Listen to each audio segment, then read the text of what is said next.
Cześć, witam Was Frabi, Retrogralnia. Witajcie w Wrocławskim Muzeum Gry i Komputery Minionej Ery, gdzie dzisiaj pokażę Wam prawdziwy zabytek wysokiej klasy, czyli wirtualną rzeczywistość pod strzechami w 1995 roku. Oto Virtual Boy. Jest to konsolka, którą chyba większość ludzi słyszała, no, fanów retro na pewno słyszało i całkiem chyba sporo ludzi też ją gdzieś kojarzy, bo pojawiała się, wydaje mi się, że pojawiała się w paru filmach albo w jakichś takich różnych kontekstach popkulturowych, natomiast bardzo mało kto na nią grał, już nie mówiąc, że chyba nie znam żadnego fana tego sprzętu. No i cóż, myślę, że to jest sprzęt, który jest bardzo fajny, bardzo świetnie się nadaje do opowiadania o nim. Dużo mniej nadaje się do grania, więc może na dzień dobry, zanim cokolwiek opowiem, pokażę, jak się na tym sprzęcie gra. Widząc ten egzemplarz możecie pomyśleć, że no jak to, taki poprzednik Oculusa, prawda? No, zakładasz na głowę, mocujesz na głowę, tylko zdjąłem pasek mocujący i grasz, prawda? No nie. Bo w zestawie jest taki fantastyczny stojak i teraz zagram sobie prawidłowo, jak się powinno grać na Virtual Boyu. Jak tego pada, kurde, trzymać, tak? No nie. Chyba. Jeszcze mam normalne biurko, normalny stół, całkiem w ogóle wygodna sytuacja dla gracza, tak? Nie każdy gracz ma dostęp do biurka. No. I oto należy grać tak. Jeszcze nie zacząłem, już mnie bolą plecy. No dobra, ale pograjmy sobie chwilę. Niestety nie będziecie widzieć, co gram, no ale... Ciekawostka. Masakra. Pozycja jest totalnie nienaturalna. Jestem dziwnie zgięty. No dobra, muszę mieć dużo miejsca na biurku, żeby ręce przełożyć. Tu się jeszcze leży całkiem wygodnie, ale no nie, żeby w to wygodnie grać, musiałbym mieć biurko o nie wiem jakiej wysokości. O gdzieś takiej. Stojąco, o, biurko z regulacją wysokości. Na siedząco tutaj, a wtedy ręce miałbym za wysoko, też nie da rady. Chyba biurko z regulacją wysokości. Borek, podwyższ tam biurko. A, nie mamy tej funkcji w muzeum. No, czyli tutaj musiałbym mieć na biurko na tej wysokości. Na szczęście da się regulować kąt nachylenia. I tutaj padam. Nie wiem, czy w ogóle bez zału. W ogóle pad jest dodatkowo krótki dosyć. Kabelek, masakracja. No, więc to jest takie pierwsze wrażenia w kontakcie z tą fantastyczną konsolą. Co można o niej powiedzieć więcej? No jest to jakaś pierwsza próba. Lata 90. to było pierwsze podejście do wirtualnej rzeczywistości. Totalnie nieudane na każdym polu, no ale pewnie pamiętacie te po prostu obiekty marzeń z dzieciństwa czy młodości. Te wszystkie, co to były, VFX-1, Cyber, coś tam, jakieś inne cuda, czyli pierwsze hełmy wirtualne, gdzie najtrwalsi wymiotowali po próbie gry w Duma. Niestety nie miałem nigdy tej przyjemności, więc nie wiem, jak to było. No i Nintendo, szacun dla firmy dla Nintendo, tak? Oni nie trzepią jednej konsoli, zmieniając tylko numerki, nawet po nazewnictwie to zazwyczaj widać, tylko tworzą sprzęty innowacyjne. No i to było ich podejście do innowacji. No. Technologia nie pozwala w tym momencie jeszcze stworzyć virtual reality, które by trafiło pod strzechy, no ale możemy na tym hypie, powiedzmy, wtedy coś ugrać i stworzyć sprzęt, który nazwiemy, że jest wirtualny, który będzie miał jakieś elementy sprzętu wirtualnej rzeczywistości, no i będzie przystępny cenowo, a w związku z tym troszkę ograniczony. No i zrobili.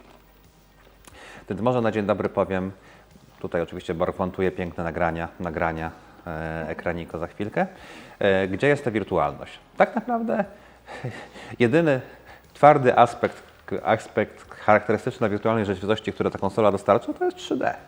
Tak, 3D wiecznie żywe. 3D, które po prostu odniosło wielką klapę w telewizorach 3D, które było w kinach popularne i ciągle istnieje, ale chyba już ma czasy świetności za sobą, kiedy Borg byłeś na filmie 3D.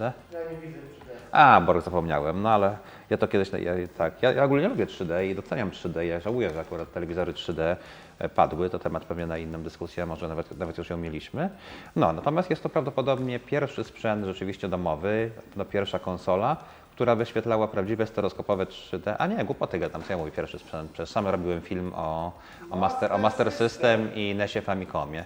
I to było wcześniej. No tak, no i tamte sprzęty chyba na pewno nie odniosły żadnego wielkiego sukcesu, przez sam o nich mówiłem.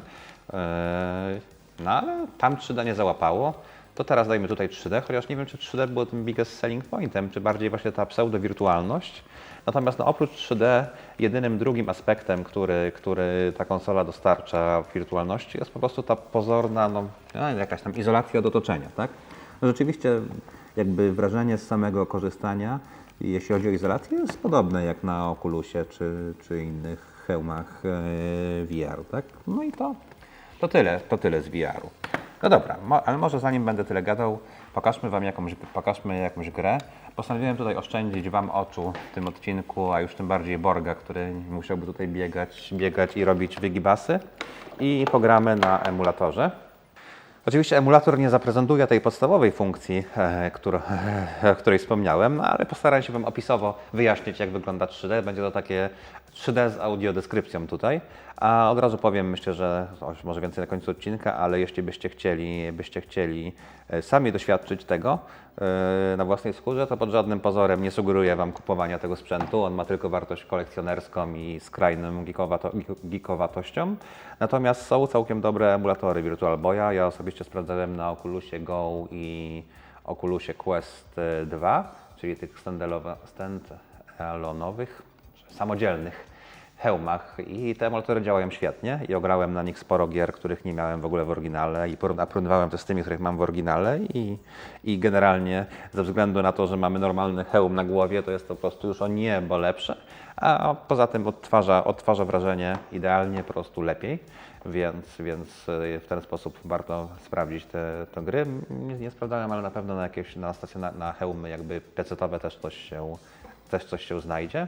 A jak olewacie 3D, to możecie zamalować na wszystkim, na przykład na malince.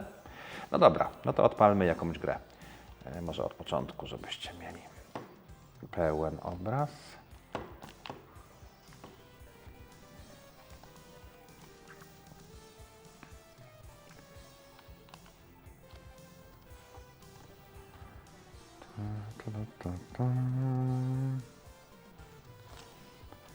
Jest to bardzo ważne ostrzeżenie. Podobno ta konsola właśnie, co mnie trochę dziwi, powodowała sporo problemów z bólem głowy i zawrotami. Typowe dla wirtuala, ale prawdziwego wirtuala, nie takiego wirtuala. Ja akurat jestem wrażliwy, mam chorobę VR-ową, lokomocyjną i wszelkie inne, ale tutaj tych problemów nie mam, ale były. Plansza tytułowa, która jest takim też ekranem kalibracji, można chyba mieć wrażenie, chociaż niewiele, da się tutaj trochę ustawiać, to zaraz pokażę jeszcze. Czyli jakby w pewien sposób wielkość i ostrość. A czekaj, może teraz sprawdzić, bo zapomniałem, jak wygląda kalibracja tutaj, od razu może to pokażę. Co my tu mamy? Mamy pokrętło, IPD, czyli zdaje się chyba rozstaw oczu i fokus w pewien sposób, ale jak ten fokus działa, czy tutaj się zmienić wielkość od razu?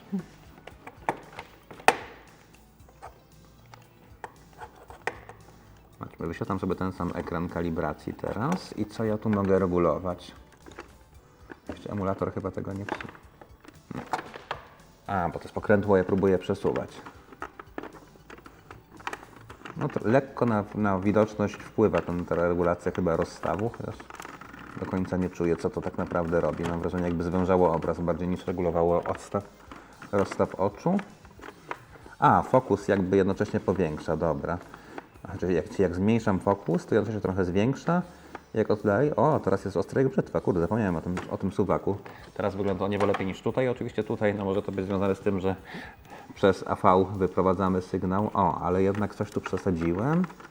A nie, ma znaczenie to pokrętło. Jak teraz źle je ustawiłem, to zaczęło się trochę rozmywać, więc ma to duże znaczenie, więc ten ekran kalibracji ma duży sens tak naprawdę, żeby sobie ładnie ustawić. I tutaj mamy zaraz ciekawostkę po prostu, hit Polsatu jak dla mnie, automatyczna pauza. Ponieważ konsola powodowała bóle pleców, to się nie dziwię, i zawroty głowy, więc sami deweloperzy wprowadzili w grach automatyczną pauzę, każącą mi zrobić przerwę na odsapnięcie. Po prostu reklama sprzętu jak nic. I mamy grę o Mario. Ta piłka do nas wyskakuje na ekran, po prostu leci prosto w nas. Trochę przesadzam, ale trzeba powiedzieć, że 3D jest nośne, jest widoczne, tak? Co na pewno będzie. Mario Tennis był tytułem startowym, był też w niektórych wersjach dołączany do konsoli. No to musi ta gra urywać czapkę po prostu, taki system seller.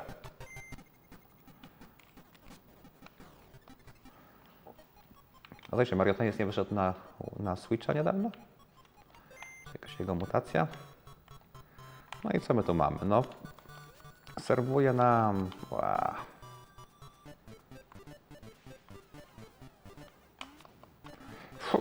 Tragedia. Tragedia, panie, wam powiem. Chociaż mówię o swojej grze oczywiście. Dobra, pierwszy serw.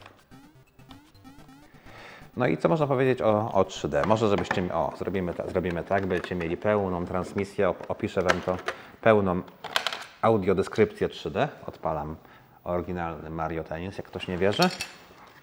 Od razu pokażę, gdzie się wkłada. Nigdy nie wiem, którą stroną się wkłada kartki, czy naklejką do góry dla ułatwienia. Ups, na włączonej konsoli włączyłem. Czy to już koniec świata?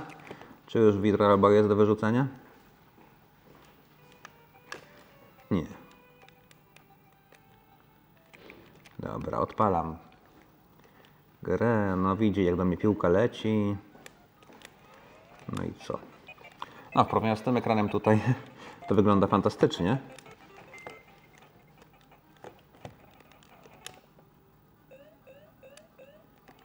No to jest, aha, start. Gdzie jest start? Tu jest start. Dźwięk jest stereo, co akurat jest przyjemny. Pamiętajcie, że Game Boy miał dźwięk stereo, tylko przez słuchawki. No i co, ten kord tutaj...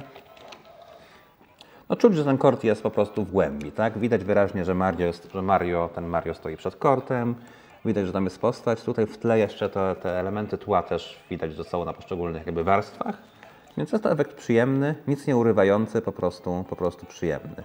A, no i powiedziałem najbardziej oczywistej rzeczy, która możecie zastanawiać się, co to za gra, to emulator coś zmienia, chociaż Borg zaraz pokaże, nie zmienia. Czemu wszystko jest tak krwisto-czerwone? No czek to czemu? Virtual Boy był zielony, Game Boy był zielony, to Virtual Boy jest, nie, czarno-zielony był, tak? Czarno, kurde. Zielono-czarny? Nie, czarno-zielony był Game. Był czernią na zieleni, a Virtual Boy jest czerwienią na czerni. Tyle. Parę odcieni czerni. Parę odcieni czerwieni i to wszystko ta konsola potrafi wyświetlać. Brzmi to totalnie tragicznie, chociaż patrząc z perspektywy czasu, znaczy z momentu, w którym to wyszło, nie wiem, czy możemy uznać to za tragiczne. No były to czasy, kiedy jedyną konsolą przenośną, która odniosła sukces, był czarno-biały, czy jak wspomnieliśmy, inny kolorowy Game Boy. Konsole kolorowe konkurencji Game Gear i Lynx nie odniosły w ogóle sukcesu z różnych powodów. No nie dlatego, że były kolorowe samo w sobie, ale chociażby zużycie baterii, cena i takie tam, więc generalnie gracze byli przyzwyczajeni do tego, że konsole przenośne, jedyna konsola przenośna w zasadzie popularna, są czarno-białe, więc... Ale czy tego oczekiwali w tym nowym, fantastycznym świecie wirtualnej rzeczywistości? No nie wiem, ale można uznać, że to nie był aż tak szalony ruch od Nintendo, jakby się wydawało, tak? Bo Game Boy Color wyszedł dopiero dużo później, a kiedy Virtual Boy wychodził, na rynku był tylko normalny Game Boy, nawet ten wielgachny. I jeszcze to było tuż przed wydaniem Pocketa, tak? No więc co? No dobra, sam Mario, tenis jaki jest, każdy widzi. Jest to zwyczajny, prosty tenis, bez żadnych udziwnień, więc jak dla mnie mało podniecająca gra, żadne tenisy komputerowe się nigdy nie wkręciły. To wróćmy do opowiadania o samej konsoli. Sama konsola, w ogóle konstrukcja tak, no jak sama nazwa wskazuje, konsola miała być niby konsolą przenośną, bo jest to Boy w końcu, no i konsola domyślnie chodzi tylko na bateriach, nie sprzedawano jej zasilaczem sieciowym. Jak to cholerstwo się otwiera, nigdy nie wiem.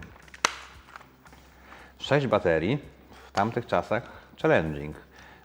Sam nigdy nie mierzyłem działania na baterii, ale też chyba nie było rewelacyjnie długie, jakieś 6 godzin, coś takiego chyba. No, w czasach, kiedy akumulatorki nie były powszechne, to była to dosyć kosztowna zabawka. To, co mi się bardzo w Virtual Boyu podoba, to pad. Po pierwsze, no, wygląda naprawdę fajnie, inaczej zupełnie. I jest też bardzo wygodny, mimo że ma w sobie baterię, jest dość ciężki, no, ale raczej jest to do grania z oparciem. Świetnie się trzyma. 2 krzyżaki, nie wiem, czy jest jakaś inny pad z 2 krzyżakami, no może... Nie, chyba nie.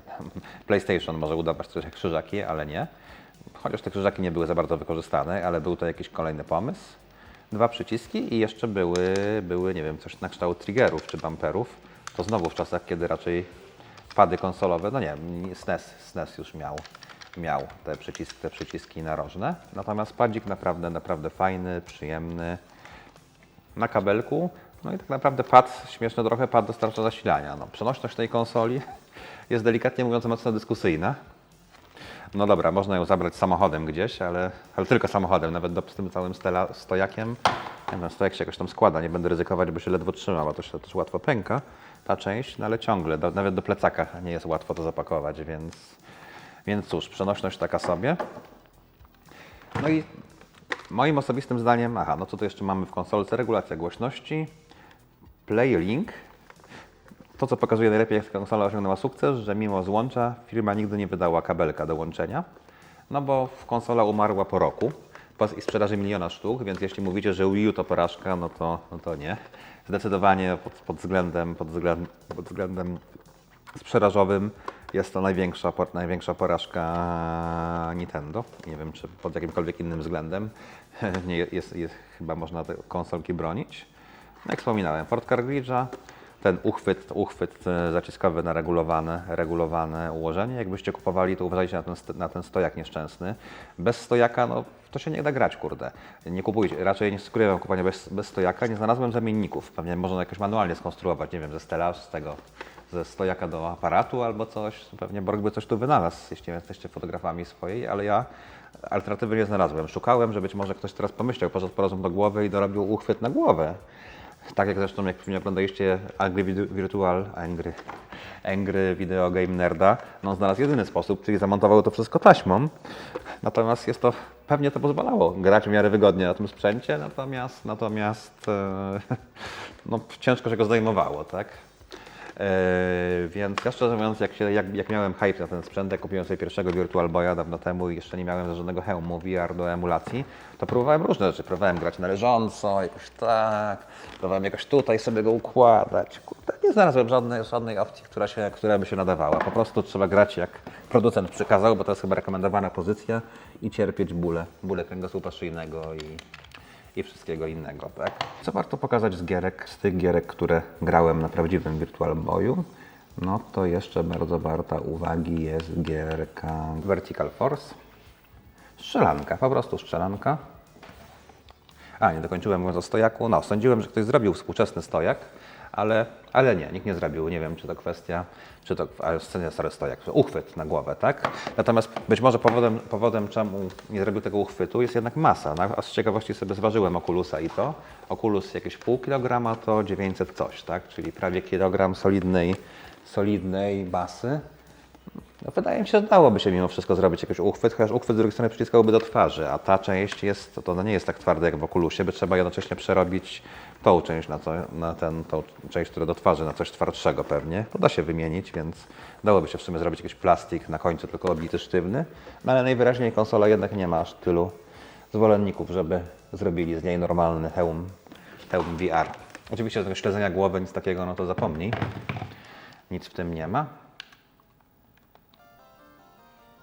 Logo oczywiście, loga bardzo ładnie wyglądają w 3D zawsze, jak widzicie. Tu też fajne te cutscenki wykorzystują 3D. No i co? Jest to po prostu shooter przyzwoity, z jedną fajnością, że są dwa plany. Teraz statek zlatuje na dół, to już jest słabo, nie widać tego w ogóle tutaj, ale teraz zobaczcie, lecę na górze, czy jestem dużo wyżej i te zagrożenia z poziomu poniższego mi nie grożą. A nie, co ja gadam? Teraz jestem wyżej. Dobra, no niestety brak 3D. Właśnie to jest gra, w którą ciężko się gra bez 3D. Pokazuję przykład. Teraz jestem wyżej, jestem niżej, wtedy niszczę te cele stacjonarne. To naprawdę warto. I to jest po prostu fajna gra. Naprawdę polecam Wam pograć na Oculusie czy na innym sprzęcie. Pokazuje, że 3D też może mieć wpływ na mechanikę rozgrywki. No nie, zupełnie się gubię, nie mając 3D tutaj. Teraz jestem nisko, tak, niszczę cele nisko, wysoko, fajne efekty przenikania. No ogólnie mówię, na Oculusie całkiem dobra gra. Gdyby ktoś na Oculusie to zrobił teraz w kolorze, no to może byłby mały hit. O, widzisz, właśnie dałem deweloperom pomysł na hit, no. Czemu nie robisz strzelanek a la Virtual Boy na Oculusie? O, trochę broni. Dobra, no może już teraz przy okazji tej gry wyjaśnię jeszcze jedną ciekawostkę, powodującą, że ta konsola jest pewnie jedną z ciekawszych też konsol technicznie. Borg na życie znajdzie jakieś fajne zdjęcia, wmontuje, żebym nie musiał tej konsoli rozkręcać. Jest to jeden chyba z dwóch znanych mi sprzętów growych, który wykorzystuje ekran mechaniczny. Co to oznacza? Po prostu w środku jest pasek diod LED, czerwonych diod LED, stąd kolor I ten ekran wiruje. Co ja mówię? Ekran wiruje? Nie, lusterko wiruje. Doczytacie sobie, kurde. Ale jeśli dobrze pamiętam, wiruje lusterko, które po prostu, czyli w odpowiednim momencie, kiedy to lusterko jest w odpowiednim miejscu, to musi paść światło, żeby lusterko je odchyliło, no i padło na odpowiednią część tak naprawdę ekranu jako takiego. Więc jest to rozwiązanie stricte elektromechaniczne. Nie wiem czemu wybrano to rozwiązanie. Ono nie jest stricte związane z 3D, bo drugi sprzęt, który używał, to słynna konsola NTEX Adventure Vision. Słynna dlatego, że jest to najdroższa konsola na świecie moim zdaniem i najrzadsza, no i najbardziej nieudana, bo wydano na nią 4 gry i była to konsola właśnie z taki tabletop z wbudowanym ekranem, który tego używał. Prawdopodobnie było to po prostu tańsze. Ale może były to jeszcze jakieś inne względy. A, ten boss też lubi sobie przeskakiwać między planami, widzicie? No nie widzicie, no ale mówię, że widzicie. Więc no to powodowało, tu jest fajny efekt przenikania tego. O, właśnie teraz lecę pod, widzicie? Bardzo ładnie to wygląda w 3D, jak leci się pod tą siatką. No, więc powiedziałem chyba wszystko o tej konsoli. To jeszcze może pokażę Wam z 2 gry, żebyście mieli jakieś takie trochę bardziej odjechane. No bo co też rozczarowywało graczy tutaj, no jak chciałeś VR, no z czym się Wam kojarzy VR? Myślę, że nawet w tamtych czasach VR się kojarzył z widokiem z pierwszej osoby. No.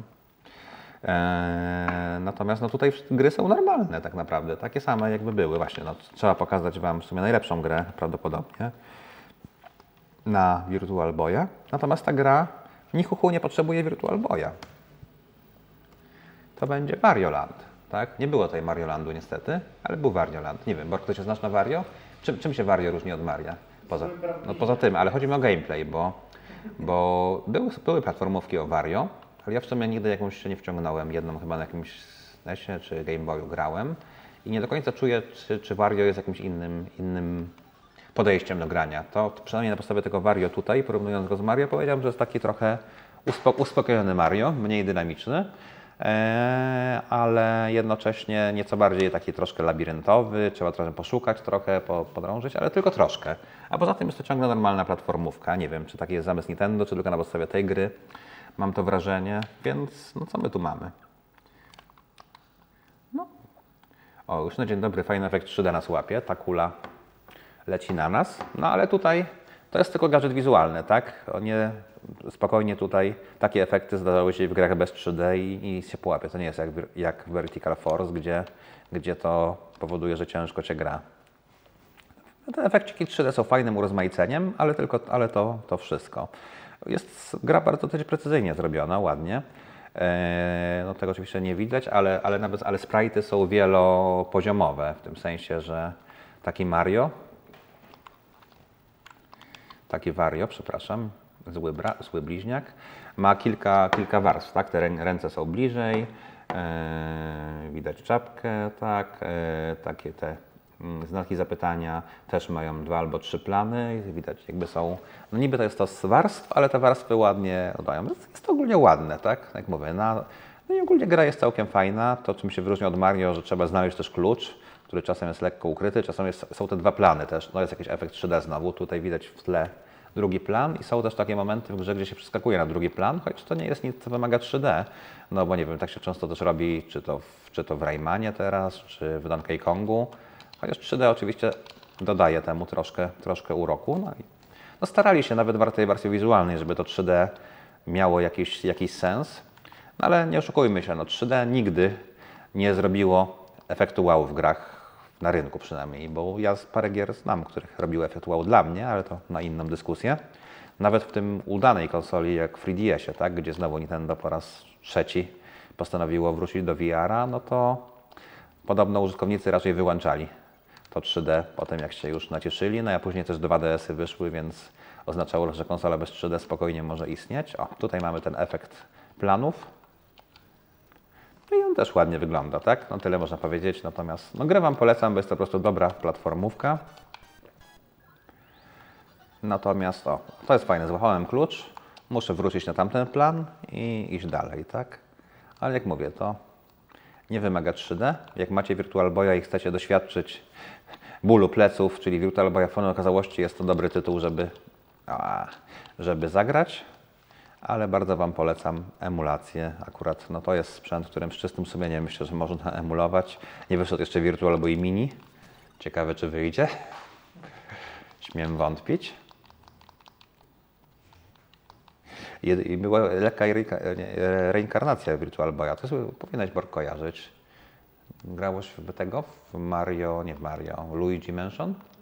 Aktualne, switchowe? Nie, aktualnie nie. No to switchowym właśnie dostaje Virtual Boya, chociaż bez stela, chyba właśnie przerobionego na Home VR.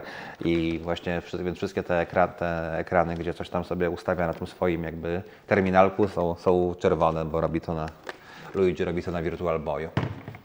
No, a save'y są chyba w pamięci cartridge'y są, więc na baterię. O dziwo, wszystkich moich tych kilku cartridge'ach te baterie nie padły, więc są całkiem solidne.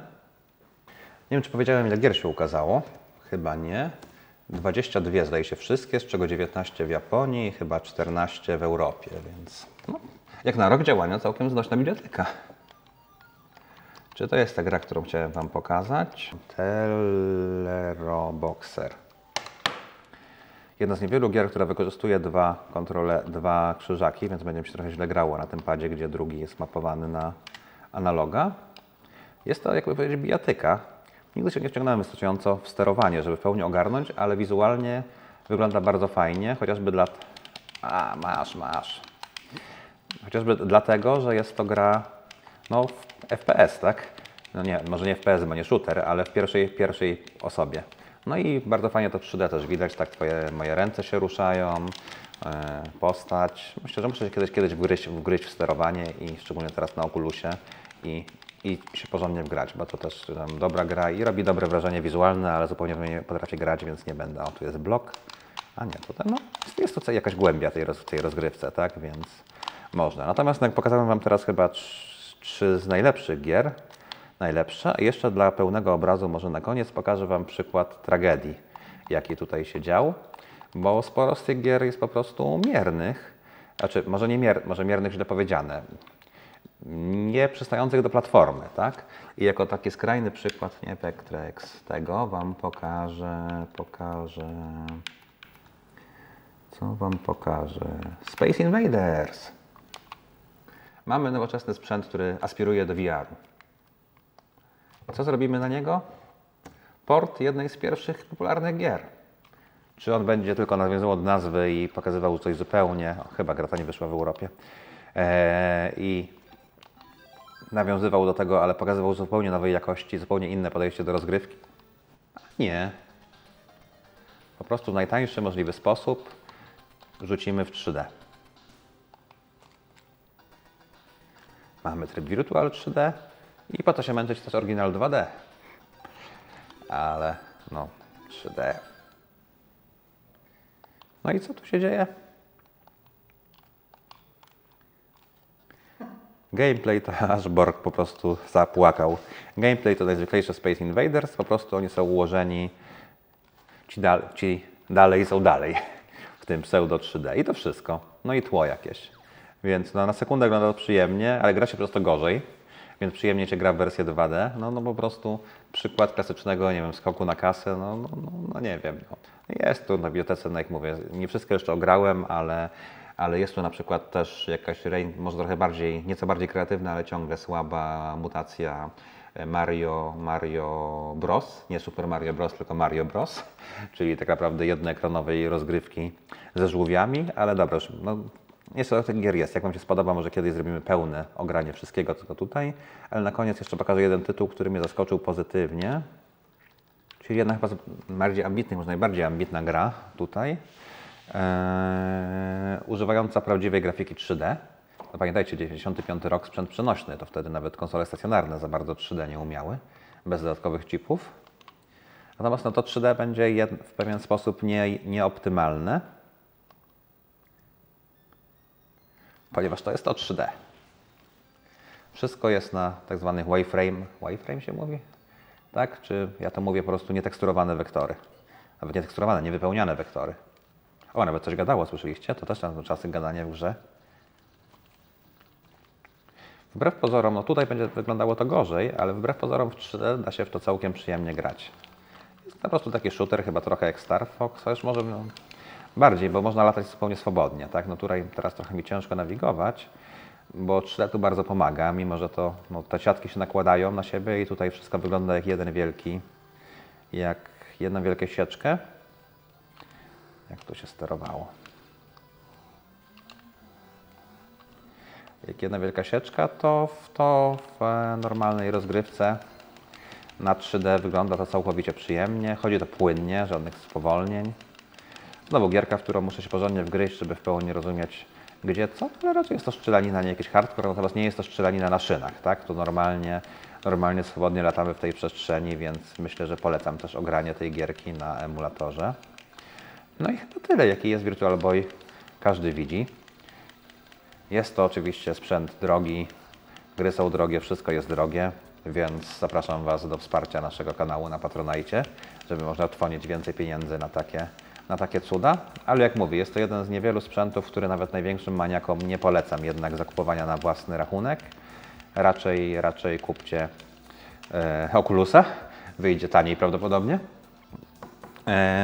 Jeszcze trzeba uważać na zawodność tego, no ponieważ, jak powiedziałem, wyświetlacz mechaniczny, więc on się czasem rozjeżdża po prostu i efekty są straszne. Ten egzemplarz właśnie czasem działa, czasem nie działa. Nie wiem, czy to działa od temperatury, czy od czego teraz działa, ale czasem jedno oko nie nadaje się do oglądania, więc no polecam Wam jako ciekawostkę, natomiast ślepa uliczka gamingu, ale szacun dla Nintendo za próbowanie. Pozdrawiam Was, Frabi, Retrogralnia.